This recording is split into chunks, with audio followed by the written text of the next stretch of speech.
প্রিয় পাবনাবাসী, আমরা বলেছিলাম জুলাই গণঅভ্যুত্থানের পরে এই যে ফ্যাসিস্ট হাসিনার রাষ্ট্রপতি, সেই রাষ্ট্রপতি দায়িত্বে থাকতে পারে না। যে প্রজন্ম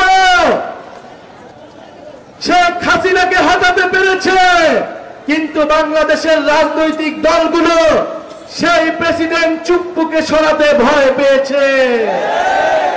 গণঅভ্যুত্থানের সাথে তারা প্রতারণা করেছে, জনগণের সাথে প্রতারণা করেছে। বন্ধুগণ, আমরা স্পষ্টভাবে বলেছিলাম গণঅভ্যুত্থানের পরে আমাদের মিডিয়ার সংস্কার লাগবে, পুলিশের সংস্কার লাগবে, আমলাতন্ত্রের সংস্কার লাগবে, সেনাবাহিনীর সংস্কার লাগবে। সংস্কারের মধ্য দিয়েই আমরা নতুন দেশ গড়ব। বিচার সংস্কার এবং নতুন সংবিধানই আমাদের অভিমুখ।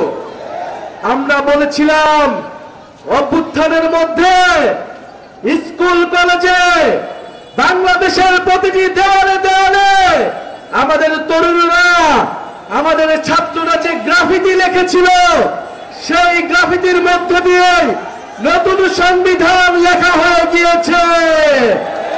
আপনারা কি দেখেছেন সেসব গ্রাফিতি? সেসব গ্রাফিতির মধ্যেই বাংলাদেশের মানুষের আকাঙ্ক্ষার কথা লেখা হয়েছিল।